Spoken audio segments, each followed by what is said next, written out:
So, John Morant had an interview with Taylor Rooks, which has created a lot of buzz and headlines because of a statement he made during the interview in which he said he would cook Michael Jordan in a game of 101.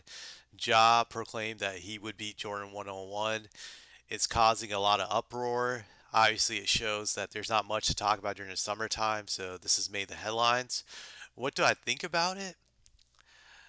Well, to be honest, I wasn't offended by what Ja said. It didn't bother me in any sense, considering that I realize that a lot of these guys, a lot of these players, these athletes, especially basketball players, they have a level of arrogance that they carry themselves with, especially the stars, that they need this arrogance to be successful. So they always view themselves as being better than everybody else. That's just how the way that they play the game, which I understand. So I wasn't offended by what he said. It didn't bother me in the least way, to be honest. Obviously, I don't agree with him. I don't think he would cook Michael Jordan at all. Michael, in my eyes, would have schooled him. I say this as someone who watched Michael Jordan during the whole entire 90s. I got to see both the first three-peat and second three-peat of the Chicago Bulls. So I saw Mike at his top form, at his peak form, especially during the first three-peat. That was really his prime. Second three-peat, he was a little bit past his prime, but Mike was a monster back then. I remember he was able to lock down quick guards like Kevin Johnson and Muggsy Bogues. He was able to guard those guys. For some of you people who don't know, Muggsy Bogues was the shortest player in the league, but he was also the fastest at one point in time. And I remember Mike during the playoffs way back in '95 taking on the challenge to guard him one on one because he was lighting up BJ Armstrong. So he switched to guard him and he locked down Muggsy during the whole entire series. No one thought he could do it because Muggsy was a lot quicker than him due to being so small, but Mike was able to do that. And Mike also guarded Kevin Johnson at times during the early 90s. For those of you who don't know, Kevin Johnson was super athletic. He would be even super athletic in this era. He was about 6'1", 6 feet, had ridiculous hops, could do windmills, could do just about any type of dunk.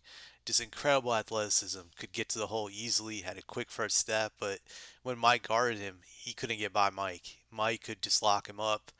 Grant Ja's a little bit taller than Kevin Johnson. He's like 6'3", 6'4", but I think Mike would be able to do the same to Ja, and you also had to figure Mike is stronger than Ja. He was a big guard. Mike was built like a truck. Just he was legit, 220 pounds, 6'6", and it was all muscle. You could see it. Mike could go right through Ja at will. He could post him up. There's just so many ways he could attack him. So I think Mike would win that matchup. But I want to go back to the comments of Ja. I know people are saying he's really arrogant. I do agree with that. The only thing that bothers me about Ja's arrogance is that I feel he's yet to back it up in the sense of being a winner. That just he has to prove himself. It's just like during the playoffs that he had it.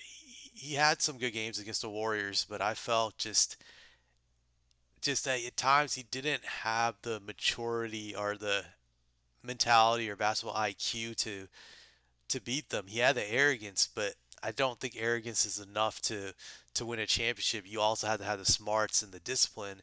And I thought Ja lacked that in that series against the Warriors with his decision making, especially in game one when he went for that layup attempt at the end to win the game. Just there were other options he had. If you watch a replay of that game, I think there was someone open he could have passed it to for an easy bucket, but he had just such tunnel vision. He wanted to be the hero, and that's due to arrogance that you want it all. And I think that's where his arrogance cost him. And I think it could cost him later on. Just if he doesn't get it under control and he doesn't learn how to be disciplined about it, just even him huck yucking it with Draymond at the end of the series, joking around, laughing, just I I don't know, it kind of rubbed me the wrong way. I didn't see the competitive spirit in that regard. I think he believes he's great, but I don't know if he has the discipline or the maturity to capitalize on it right now. Just we'll see, but I see just a lot of talking from him right now. I think he also was saying how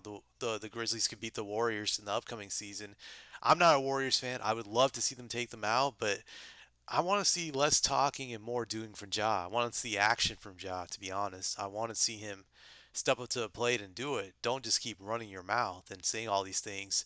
And also just learn to play smarter, be more disciplined about it. Just because if you're not doing those things, you can't win a title. That's the way I look at it. So let me know what you guys think about what I said about this, and I'd like to hear your comments about how you felt about Ja saying he would cook Michael Jordan.